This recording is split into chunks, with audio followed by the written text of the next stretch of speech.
Alors j'aime bien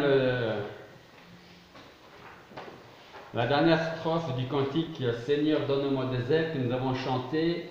La dernière strophe nous dit fais-moi des ailes de flamme pour porter en ces bas lieux ton salut aux pauvres âmes qui périssent loin des cieux. Mais là-haut j'ai ma patrie, là-haut je trouve mon sauveur. Ensemble, aux sources de la vie, abreuvons tous notre cœur. Voilà, j'espère que j'espère que vous aurez encore et toujours ce désir de demander au Seigneur de vous utiliser pour annoncer l'évangile de Jésus-Christ à ceux qui justement en ont besoin. Et n'importe qui d'entre nous ici, nous connaissons quelqu'un qui a besoin du salut de Jésus-Christ. Si vous dites non, je ne connais personne qui a besoin du salut en Jésus-Christ, c'est que vous ne regardez qu'à vous-même et vous ne regardez pas aux autres. Hein? Voilà, donc j'espère que ce cantique que nous avons chanté sera un encouragement pour chacun d'entre nous d'annoncer l'évangile. Alors comme je vous le disais, nous allons entamer le chapitre 6 de l'évangile de Marc et nous allons lire ensemble les 13 premiers versets. Marc chapitre 6, versets 1 à 13.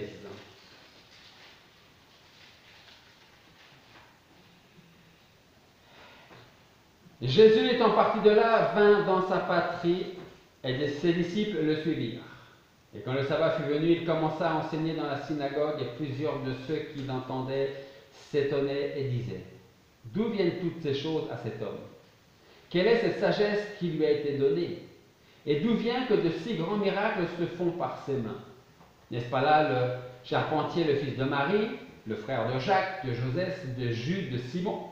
Ses sœurs ne sont-elles pas ici parmi nous? » Et ils se scandalisaient à son sujet. Mais Jésus leur dit, un prophète n'est méprisé que dans son pays, parmi ses parents et ceux de sa famille. Et il ne put faire là aucun miracle, si ce n'est qu'il guérit quelques malades en leur imposant les mains. Et il s'étonnait de leur incrédulité et il parcourut les bourgades des environs en enseignant. Verset 7.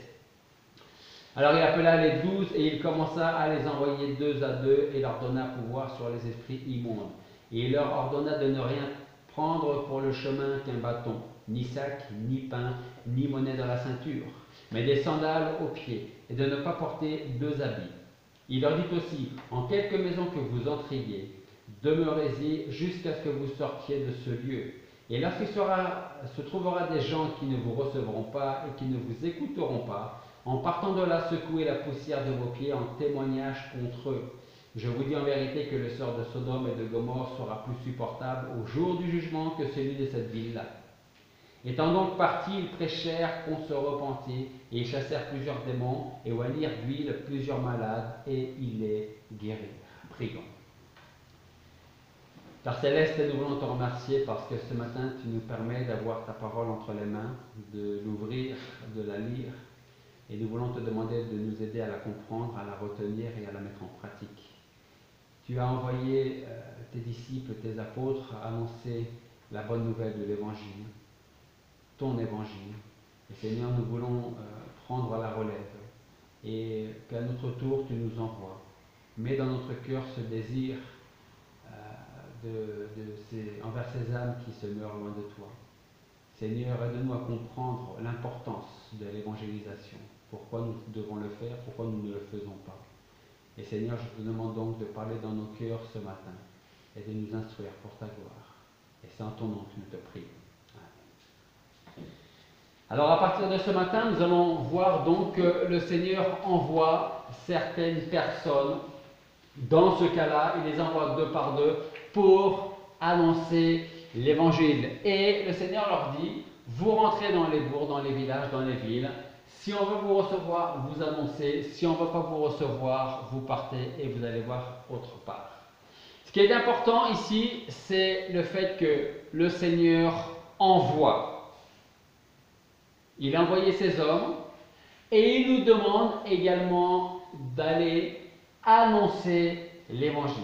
Alors, nous entamons donc ce chapitre 6 de l'évangile de Marc Et dans cette partie de l'évangile, nous allons parler de la mission que le Seigneur nous confie, à savoir donc annoncer l'évangile à tous. Il y a quelqu'un qui un jour a dit: un de nos plus gros problèmes dans le christianisme, c'est que nous ne partageons pas la bonne nouvelle de Jésus avec les autres. C'est certainement vrai dans beaucoup de cas. La question est que si c'est vrai, pourquoi c'est vrai? Est-ce que cet homme, cette personne, je ne sais pas si c'est un homme ou une femme, est-ce que cette personne a raison dans ses propos? Alors, je vais vous raconter une histoire qui s'est passée il y a bien longtemps. Il est fort probable que personne ici, ou alors très peu de personnes, étaient nées à l'époque. C'est l'histoire qui s'est passée en Chine, il y a donc plusieurs années de cela.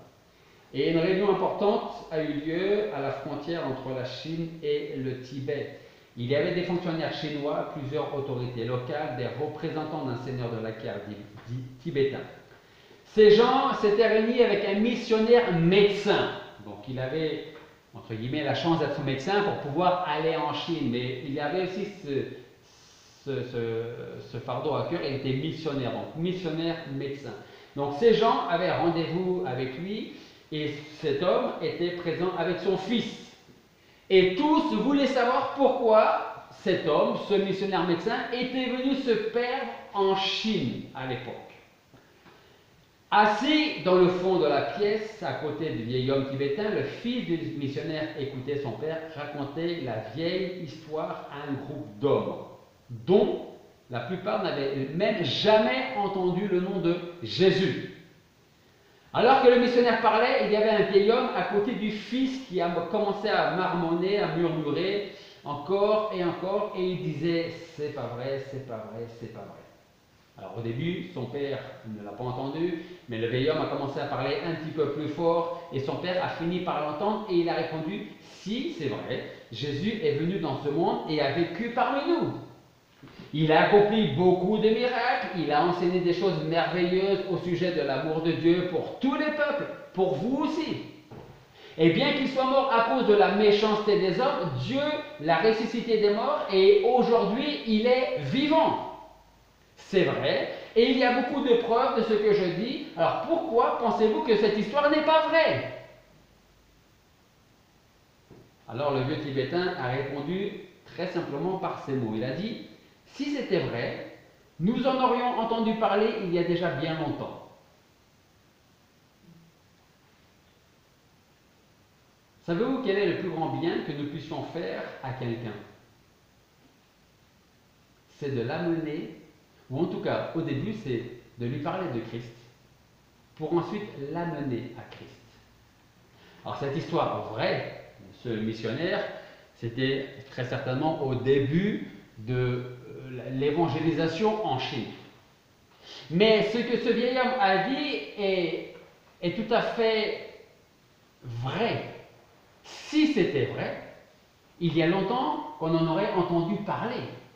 Pourquoi est-ce qu'on en entend parler que maintenant, s'il est venu il y a 2000 ans? Et vous savez, on n'a pas besoin d'aller en Chine pour que certains n'aient jamais entendu l'évangile de Jésus-Christ, même ici en France. Ça ne veut pas dire que personne n'a jamais entendu le nom de Jésus en France. Mais est-ce que ceux qui ont déjà entendu le nom de Jésus, est-ce qu'ils ont entendu le message de Jésus? Alors on va voir quelques questions auxquelles nous allons répondre ce matin. La première question, c'est comment évangéliser? Alors est-ce que vous pensez qu'il y a une recette miracle pour évangéliser? Non. Parce que selon les personnes à qui vous allez vous adresser, vous n'allez pas vous adresser de la même manière à ces différentes personnes. Donc la première question, c'est comment évangéliser? Je commencerai par dire que Dieu nous présente dans sa parole une cité merveilleuse qu'un jour nous pourrons voir. Un lieu dans lequel nous pourrons goûter un jour à la vraie paix de Dieu, au vrai bonheur, à la vraie joie, au vrai repos, à la vraie paix de Dieu. Si nous savons qu'un jour Dieu nous permettra de goûter à ce bonheur, si nous croyons réellement que ce lieu existe, et que pour rien au monde nous voudrions le perdre, entre parenthèses, chose impossible aux enfants de Dieu, on ne peut pas perdre son salut, je referme ma parenthèse. Pourquoi donc tous les enfants de ce royaume, nous y compris, ne cherchons-nous pas davantage à aider les autres à le trouver? Alors, on peut se dire, j'ai bien tenté d'évangéliser telle personne, elle n'a rien voulu savoir, j'ai essayé à nouveau, et une troisième fois, une quatrième fois, et même au bout de 5 fois, la personne ne veut toujours rien entendre. Eh bien, peut-être qu'à un moment donné, il faut faire ce que le Seigneur nous dit, si on ne vous écoute pas, allez voir quelqu'un d'autre. Peut-être que dans un certain temps, il faudrait revenir vers cette personne. Mais si elle n'écoute toujours pas, au moins elle aura entendu ce que vous aviez probablement à lui dire, même si elle ne veut pas vous entendre ou vous croire. Cherchons-nous à chaque fois à montrer à ceux qui ne connaissent pas le Seigneur Jésus-Christ comme Seigneur et Sauveur? Est-ce que nous cherchons à leur montrer leurs erreurs et le danger qu'ils courent? Est-ce que nous les invitons à suivre le même chemin que le nôtre, c'est-à-dire le chemin étroit et resserré? Et enfin, combien y a-t-il de chrétiens qui se consacrent de tout leur cœur à amener des âmes au Seigneur et Sauveur Jésus-Christ? Comment donc évangéliser? On va répondre à cette question en se posant d'autres questions. Comment évangéliser? Donc, on répond par une question. On fait comme les Juifs. Vous leur posez une question, c'est ça, hein, genre. Et souvent, ils vont répondre par une autre question. Est-ce pour nous une obligation d'évangéliser? Ou alors, est-ce un devoir d'évangéliser? Comment voyons-nous ceux qui ne connaissent pas le Seigneur Jésus-Christ personnellement? Nous est-il déjà arrivé de marcher dans nos rues et de se demander ce que les gens autour de nous allaient devenir après cette vie ici-bas? Donc, est-ce une obligation? Est-ce un devoir?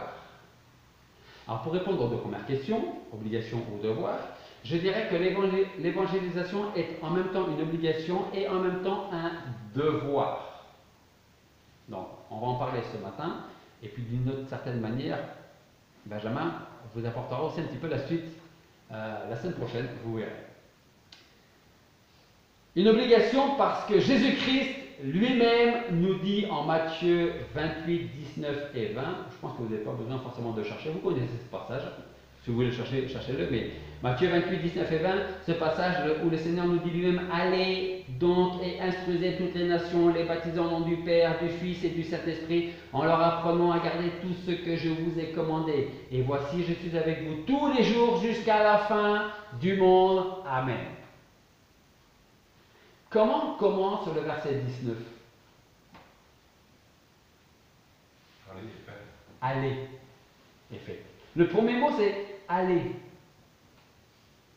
Le Seigneur ne nous dit pas levez-vous si vous en avez envie et allez annoncer l'évangile quand vous aurez 5 minutes. C'est exactement le contraire qu'il nous dit. Il dit allez, levez-vous et allez annoncer l'évangile à tous ceux qui se meurent, tous ceux qui sont perdus. Si nous voulons avoir à cœur l'évangélisation et plus encore ceux qui ont besoin de l'évangile, nous devons avoir un profond sentiment de la misère de ceux que nous voulons voir venir à Jésus-Christ. Je m'explique. Tant qu'on ne réalise pas concrètement qu'un collègue de travail, une collègue, un voisin, quelqu'un de la famille, un ami est misérable, même s'il se croit libre de faire ce qu'il veut, quand il veut, où il veut, tant qu'il n'est pas dans le Seigneur, il est esclave du péché, il n'est donc pas libre, et quand on n'est pas libre, on n'est pas heureux. Quand on n'est pas heureux, on n'a pas la paix. Et quand on n'a pas la paix, on ne vit pas bien. Même si on se donne tous les moyens pour vivre bien. Et même si on a toutes les richesses pour vivre bien, il y a toujours ce manque-là. Donc tant que nous ne prenons pas conscience de la véritable nature perdue d'une âme qui ne connaît pas le Seigneur, on ne peut pas avoir de compassion pour cette personne. La semaine dernière, nous avons vu que le Seigneur a eu de la compassion pour cette femme. Souvent, quand le Seigneur rencontre des gens qui sont affamés, qui ont faim, physiquement faim, il a de la compassion pour eux. Il a un certain amour pour eux, de la peine pour eux. Est-ce que notre désir en tant que chrétien n'est pas de ressembler à Jésus-Christ? Et si nous avons à cœur de ressembler à Jésus-Christ, alors nous aussi nous devrions avoir une certaine compassion pour ceux qui ne le connaissent pas comme nous on le connaît et comme lui nous connaît.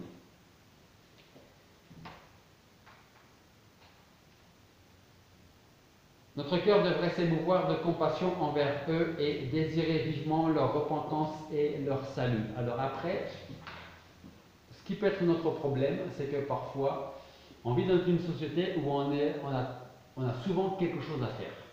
Même les retraités. C'est vrai ou pas? Hein? On a toujours quelque chose à faire. Et si pendant 5 minutes, on met de côté l'évangélisation, dans la vie de tous les jours, on dit, bon, d'abord je finis ça, une fois que ça c'est fini, je m'occuperai de ça. Et quand ça se sera fini, je prendrai ce troisième point, et ensuite je reviendrai au premier parce que je n'ai pas fini. Ça peut être un piège. Parce que si on se dit, je vais commencer à évangéliser quand j'aurai fini ceci ou quand j'aurai terminé cela, il y a toujours quelque chose d'autre à faire. Je vais vous donner un autre exemple, ça vaut ce que ça vaut, mais dans une maison ou même un appartement, peut-être plus souvent dans les maisons, quand la maison prend de l'âge, quand vous finissez quelque chose, il faut recommencer autre chose parce que cette autre chose est en train de vieillir. Ça peut être de la peinture, ça peut être, je ne sais pas, n'importe quoi. Il y a toujours, on le dit, il y a toujours quelque chose à faire dans une maison ou dans un appartement. Et peut-être encore plus dans une maison. Et donc, quand on pense on va pouvoir se poser, eh bien, il y a cette autre chose qui arrive et qu'on ne peut pas forcément laisser pour reprendre plus tard. Et donc, ça peut être un piège parce que dans notre évangélisation, on peut se dire, je finis d'abord ça, je m'occupe d'abord de ça, et ensuite, je ferai ce que le Seigneur me demande de faire. Rappelez-vous quand le Seigneur appelle quelqu'un à le suivre et que cette personne lui dit, laisse-moi d'abord aller enterrer mon père. Ou laisse-moi d'abord finir les affaires de ma famille. Et le Seigneur dit, non, tu me suis. Et laisse les autres s'occuper de ces affaires en question. Sachons donc utiliser chaque occasion pour parler du salut, comme le recommande Paul au jeune Timothée en 2 Timothée chapitre 4 versets 1 à 5. Vous connaissez bien ce passage aussi qui nous dit « Je t'en conjure donc devant Dieu et devant le Seigneur Jésus-Christ qui doit juger les vivants et les morts lors de son apparition et de son règne. Prêche la parole, insiste en temps et hors de temps, reprend, censure, exhorte en toute patience, en instruisant, car il viendra un temps où les hommes ne souffriront point la saine doctrine, mais où, désireux d'entendre des choses agréables, ils s'amasseront des docteurs selon leur convoitise. Ils fermeront l'oreille à la vérité. Ils se tourneront vers des femmes. Mais toi, sois vigilant en toutes choses. Endure les afflictions. Fais l'œuvre d'un évangéliste. Remplis complètement ton ministère. Alors vous allez me dire, oui, mais Timothée allait devenir pasteur. Et moi, je ne suis pas pasteur. Est-ce que ce ne sont que les pasteurs ou la femme du pasteur qui doivent évangéliser? Non, c'est tous les chrétiens qui doivent le faire.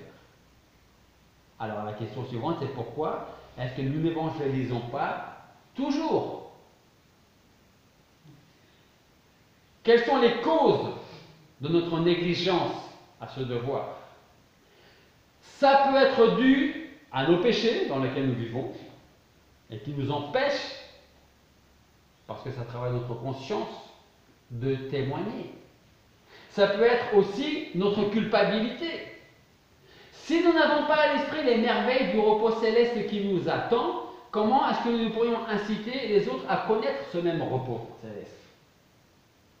C'est exactement la même chose lorsque je discutais avec ce prêtre d'où on habitait avant.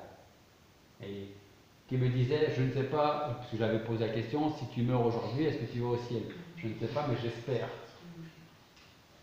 C'est-à-dire, quand on s'occupe de 4 ou 5 paroisses et qu'on dit je ne sais pas si je vais au ciel, mais j'espère, je lui dis mais comment tu peux apporter une assurance que toi-même tu n'as pas?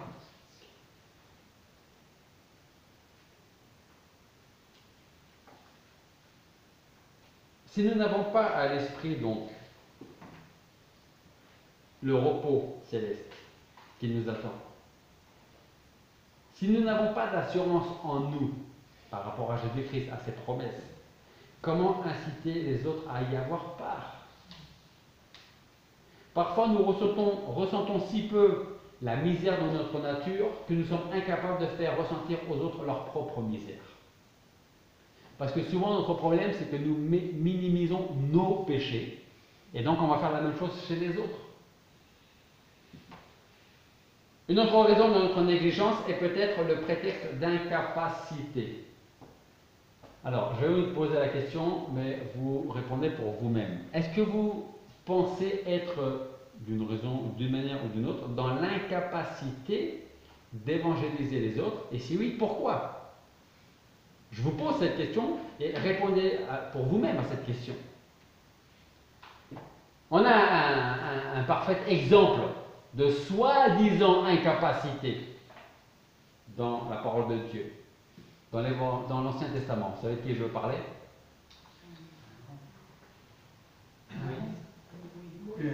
Moïse. Exactement. Moïse qui disait: Seigneur, je ne suis pas un homme qui ait la parole aisée, ni d'hier, ni d'avant-hier, ni depuis que tu parles à ton serviteur, car j'ai la bouche et la langue pesante. Autrement dit, en fait, Moïse était bègue. Alors, on pourrait, mettez-vous à sa place. Vous êtes bègue, vous avez du mal à parler, comme ça, un peu, et vous essayez d'annoncer l'évangile. Alors, ou vous êtes courageux, téméraire, et vous y allez, et vous annoncez l'évangile comme vous pouvez, et si les personnes en face de vous est patiente, elle va vous écouter, surtout si ça l'intéresse. Et si vous n'êtes pas vaillant, eh ben vous allez dire, je vais faire d'une autre manière, mais ce ne sera pas moi. Et c'est exactement ce que Moïse est en train de utiliser comme prétexte devant le Seigneur. J'ai la bouche et la langue pesante. Et l'Éternel lui répond, lui dit: qui a fait la bouche de l'homme? Ou qui rend muet ou sourd ou voyant ou aveugle? N'est-ce pas moi l'Éternel? Maintenant donc, va et je serai avec ta bouche et je t'enseignerai ce que tu devras dire. Alors ce qui est intéressant, c'est que là, Moïse dit, en fait, je n'arrive pas à bien m'exprimer. Ça, c'est le prétexte, qui peut être un bon prétexte, hein. Mais regardez bien un petit peu la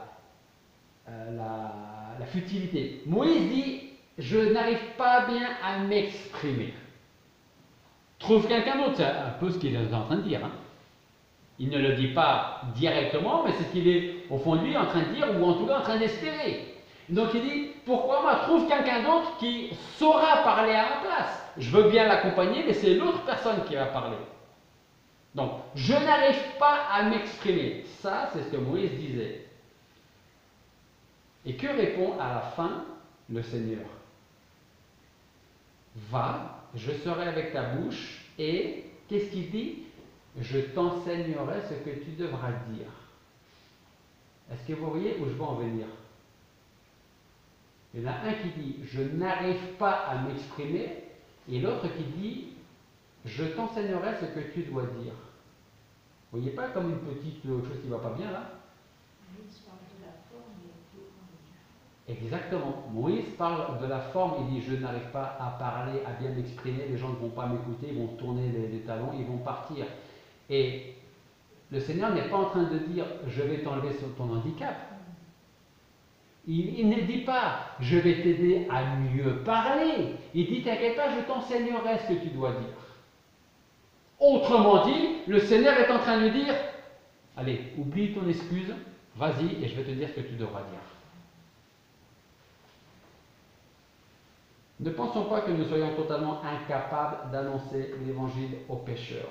Parce que même l'homme le plus faible, d'une manière ou d'une autre, dans la parole, dans la timidité, parce que la timidité peut nous empêcher de faire beaucoup de choses aussi, là on est d'accord, mais même l'homme le plus faible peut répéter tout simplement ce que Dieu dit dans sa parole. Tout vrai chrétien a la charge d'instruire son prochain et de prendre soin de son âme en l'amenant à Jésus, ou en tout cas en lui parlant de Jésus.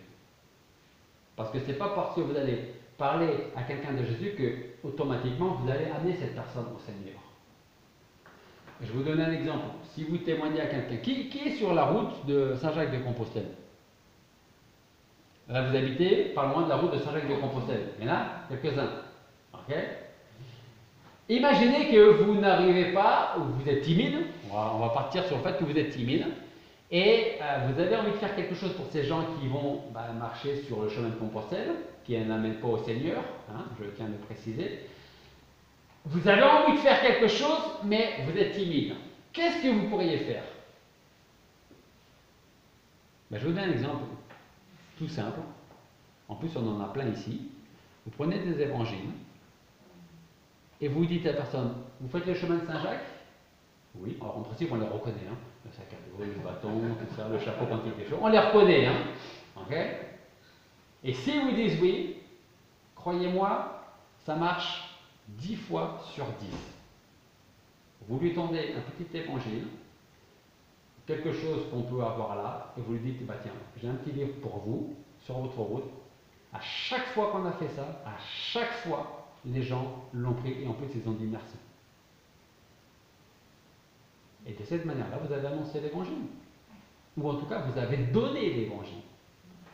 Après, peut-être que la personne a été gentille, correcte, et il a dit merci, et puis peut-être que jamais il ne dira ce que vous lui avez donné. Mais Dieu ne vous demande pas des résultats, il vous demande d'agir. C'est pas pareil. Et le fait de donner quelque chose va peut-être inciter la personne qui l'a reçu à lire ce que vous lui avez donné. Parce que souvent, ce n'est pas toujours le cas, mais souvent, quand on fait le chemin de Saint-Jacques, c'est parce qu'on est à la recherche de quelque chose, en tout cas à la recherche de soi-même, souvent. Et quand on propose quelque chose à quelqu'un, comme ces petits livrets, ça fait plaisir aux gens. Alors, vous pouvez être en voiture. Hein. Moi, dans la voiture, il m'en reste plus qu'un. J'ai quelques évangiles de gens où je ne sais plus ce que j'ai. Et à chaque fois, quand je peux m'arrêter sur la route, ce n'est pas toujours le cas, parce que je vois des gens comme ça, je leur demande, même si je sais que, je me doute en tout cas qu'ils font le chemin de Saint-Jacques, je leur demande, bonjour, vous faites le chemin de Saint-Jacques? Oui, tenez, j'ai ça pour vous, un petit peu de lecture, et je vous souhaite une bonne route. L'avantage pour moi, merci Seigneur, c'est que je leur dis que je suis à Galicia, je suis à 30 km de Santiago, donc je connais bien Santiago, et en plus je suis pasteur. Donc là, les gens prennent encore plus. Mais, donnez-leur quelque chose. Je répète, le Seigneur ne vous demande pas des résultats, il vous demande de l'action. Il dit, allez, levez-vous.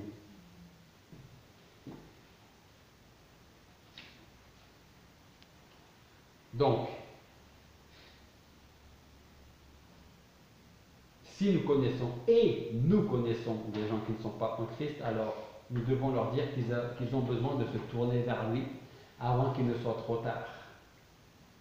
Et que surtout, ils doivent y penser rapidement parce que le temps passe et le temps passe vite. On doit dire aux gens, surtout quand on est jeune, quand on est jeune, on se dit, j'ai toute la vie devant moi. Mais la vie ne nous appartient pas, la vie appartient au Seigneur. Et il nous l'a donnée, il la reprend quand il veut. Donc nous avons besoin de dire aux gens que c'est ici-bas et aujourd'hui qu'ils ont besoin de considérer leur âme, leur salut et Jésus-Christ. Parce que, sachez-le, ce sera ce qui va arriver un jour, c'est ce qui est déjà arrivé du temps de Noé. Tous l'ont pris pour un vieux fou, et vous savez, moi je veux bien être pris pour un vieux fou ici en annonçant ou en distribuant les évangiles, plutôt que de dire il n'en veut pas, je reste dans mon coin et chaque dimanche je viens à l'église et ça me va très bien comme ça. Du temps de Noé, on l'a pris pour un vieux fou. Tous, sans exception, pensaient que le pauvre Noé avait perdu la raison, qu'il ne fallait pas faire attention à ses avertissements. Certains se moquaient ouvertement de lui, d'autres l'ignoraient, d'autres encore pouvaient l'apprécier pour l'homme qu'il était, mais sans tenir compte des paroles qu'il apportait. Pourtant, Noé n'a pas arrêté de prévenir ses compatriotes d'un déluge qui allait arriver. Et que s'ils persistaient à ne pas l'écouter, s'ils ne prenaient pas place dans l'arche, tous allaient périr. Et malheureusement, nous savons comment s'est terminé les paroles de Noé. Tous, sans exception, ont cherché soit à rentrer dans l'arche une fois que la porte était fermée et que l'eau commençait à tomber et à monter.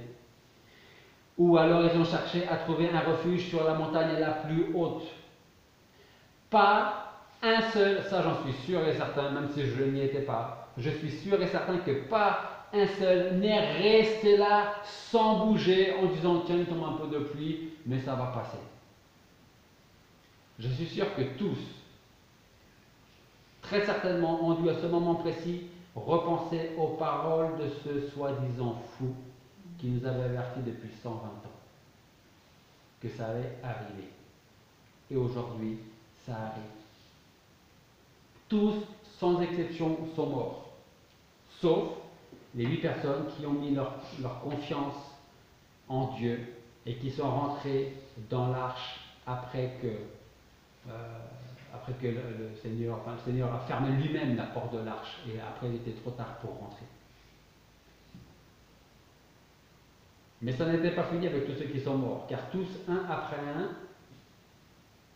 un par un même, sont passés devant leur Créateur et tous, sans exception, ont entendu ces mêmes paroles qui sont sorties de la bouche même de Dieu, qui disait « Retirez-vous de moi, maudits, et allez au feu éternel préparé au diable et à ses anges. »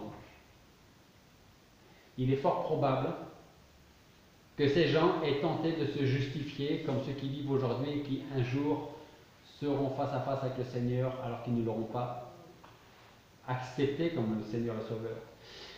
Tous ces gens ont tenté, je pense, de se justifier ou du moins de tenter de justifier leurs actions. Mais pour eux, il était trop tard. Leur temps était passé et pourtant Noé les avait mis en garde durant 120 ans. Parce que, imaginez, Noé les aurait prévenus une fois, 2 fois. Et que parmi cette fois-là ou ces fois-là, ben moi je n'étais pas présent, je sais pas, je m'occupais de mon champ, je m'occupais de ma famille. Donc je n'ai pas entendu ce que Noé a pu dire. Donc, dans l'absolu, je pourrais dire ça, je n'étais pas au courant, je ne l'ai pas entendu dire. Mais là, il ne pouvait même pas dire ça. Parce que pendant 120 ans, Noé répétait les mêmes choses. Donc pendant 120 ans, il est sûr qu'à un moment donné, vous allez entendre. Et si ce n'est pas directement Noé que vous allez entendre, ce sont ceux qui ont entendu Noé et qui ont dit tu as entendu ce que le vieux Noé a dit là, le vieux fou entre nous, hein, il a dit qu'il allait tomber de l'eau du ciel. Et qu'on allait tous mourir si on ne rentre pas tous dans son bateau. 120 ans, je pense que c'est largement suffisant pour entendre ces avertissements. Pour ces gens, le feu éternel qui ne s'éteint pas se trouvait là devant eux. Est-ce qu'ils voulaient fuir? Certainement que oui. Et pourtant, ils n'auraient trouvé aucun refuge. Est-ce qu'ils ont demandé grâce à Dieu? Est-ce qu'aujourd'hui, quand vous évangélisez à quelqu'un qui refuse tout le temps, est-ce que quand cette personne va se retrouver devant le Seigneur, est-ce que cette personne va demander grâce à Dieu? Oui. Très certainement. Mais le temps de grâce pour eux sera passé. Et peut-être même que Dieu leur dira ces mêmes paroles que l'on retrouve en Proverbes chapitre 1, versets 22 à 23, qui dit « Stupide, jusqu'à quand aimerez-vous la sottise? Jusqu'à quand les moqueurs prendront-ils plaisir à la moquerie? Et les insensés auront-ils en haine la science? Étant repris par moi, convertissez-vous. Voici, je vous communiquerai de mon esprit en abondance, je vous ferai comprendre mes paroles. Parce que j'ai crié et que vous avez refusé d'entendre. Ce n'est pas qu'on n'a pas entendu, c'est qu'on a refusé d'entendre. J'ai étendu ma main et que personne n'y a pris garde. Je n'ai pas besoin de ton Dieu. Je n'ai pas besoin de ton Seigneur et encore moins de ton Église. Moi, je vais très bien dans la vie. Puisque vous rejetez tous mes conseils, que vous n'aimez pas mes réprimandes. Parce que ça aussi, on peut le dire. Peut-être que le Seigneur veut te montrer quelque chose. Et puis souvent, vous savez ce qu'on entend en retour, si c'est le cas, si Dieu existait, eh bien, j'aurais pas tous ces problèmes. Hein? Et le Seigneur continue et dit, je me rirai, moi, de votre calamité, je me moquerai quand votre effroi surviendra, quand votre effroi surviendra comme une ruine, et votre calamité comme une tempête, quand la détresse et l'angoisse viendront sur vous. Alors ils crieront vers moi, mais je ne répondrai pas. Ils me chercheront de grand matin, mais ils ne me trouveront pas, parce qu'ils ont haï la science, et qu'ils n'ont point choisi la crainte de l'Éternel. Ils n'ont point pris plaisir à mon conseil. Ils ont dédaigné toutes mes réprimandes. Qu'ils mangent donc le fruit de leur voix et qu'ils se rassasient de leurs conseils. Car l'égarement des sots les tue et la sécurité des insensés les perd. Mais celui qui m'écoute habitera en sûreté et il sera tranquille, sans être effrayé d'aucun mal. Alors je dirais à ceux qui ne sont pas sauvés, qui ne sont pas chrétiens, à vous qui témoignez, dites aux gens qu'ils ont besoin de se tourner vers Jésus-Christ, qui seul est capable de les justifier, de leur pardonner leurs péchés, de les sauver de la condamnation qui pèse sur eux. Lui seul est capable de sauver des personnes telles que ces personnes, telles que nous. Parce que ici, personne ne mérite rien de la part de Dieu. Personne. Et pourtant, c'est pour nous qu'il est mort sur la croix, qu'il a pris sur lui nos péchés, nos iniquités, nos transgressions, notre rébellion contre Dieu. Il a porté notre fardeau pour que nous puissions vivre pleinement en lui. Alors pour terminer ce matin, un dernier mot à tous ceux qui appartiennent au Seigneur, aux enfants de Dieu. Ayons à l'esprit ce qui attend celui qui ne se tourne pas vers le Fils de Dieu pour recevoir la vie éternelle, le pardon des péchés. Ne laissons pas passer les occasions d'apporter la bonne nouvelle de l'Évangile à tous ceux qui se meurent loin du Seigneur. Et croyez-moi, on n'a pas besoin d'avoir les yeux grands ouverts pour saisir ou pour voir en tout cas les occasions de témoigner. Il y en a toujours. Et nous sommes dans une région, je reviens sur mon chemin de Saint-Jacques de Compostelle, parce que si vous n'habitez pas à côté ou à proximité du chemin de Saint-Jacques de Compostelle, si vous me dites, je n'ai jamais vu de gens qui marchent sur le chemin de Saint-Jacques de Compostelle, c'est que vous n'êtes jamais sorti de chez vous. Et peut-être qu'en rentrant ce matin, vous allez croiser des gens sur le chemin de Saint-Jacques de Compostelle. Mettez des évangiles, mettez des petits traités dans votre voiture. Et quand vous avez la possibilité de vous arrêter pour pouvoir donner, croyez-moi, les gens prennent. Je ne peux pas vous assurer qu'ils vont le lire par contre. Ça dépend d'eux. Mais au moins, nous aurons fait quelque chose. Dieu n'attend pas des résultats là, dans l'évangélisation. Parce que le résultat, c'est lui qui va l'apporter, c'est lui qui sauve les âmes. C'est lui qui sauve les pécheurs. Ce n'est pas nous. Nous, on parle du Seigneur. On tente de les amener au Seigneur. Donc, on peut commencer par donner quelque chose, un peu de lecture, parce que surtout si on est sur la route, on ne va pas en principe s'arrêter pour témoigner pendant un quart d'heure, 10 minutes, 20 minutes. Mais donner quelques passages de la parole de Dieu à ceux qui marchent sur un chemin, qui sont à la recherche de quelque chose, qui sont en méditation ou qui tout simplement prennent du bon temps. Et moi je veux croire et je veux espérer qu'un jour, quand je serai au ciel, quelqu'un, ce ne sera pas pour mon orgueil, mais quelqu'un puisse venir me dire, tu t'en souviens peut-être pas, mais c'est toi qui m'as donné cet évangile il y a bien longtemps maintenant. Et grâce à ça, je suis venu au Seigneur qui m'a sauvé et aujourd'hui, je suis là avec lui. Prions. Père Céleste, nous voulons te remercier parce que ce matin, tu nous fais la grâce de te connaître, mais surtout d'être connu de toi. Merci pour ta parole qui est toujours vivante et efficace, qui agit dans la vie de tous ceux qui veulent la lire. Alors Seigneur, nous voulons te demander maintenant d'utiliser pour annoncer encore et toujours ta parole, ton évangile, cette bonne nouvelle de l'évangile. Cette bonne nouvelle qui commence par le fait que nous sommes perdus, pécheurs, condamnés. Mais dans ton amour, tu as décidé de donner ta vie pour nous sur la croix, de prendre sur toi nos fardeaux, nos iniquités, nos péchés, notre condamnation, afin de pouvoir être auprès de toi quand tu viendras nous chercher. Seigneur, pardonne-nous pour toutes ces fois où nous n'avons pas saisi les occasions que nous avons vues, que tu as mis devant nous pour témoigner d'une manière ou d'une autre.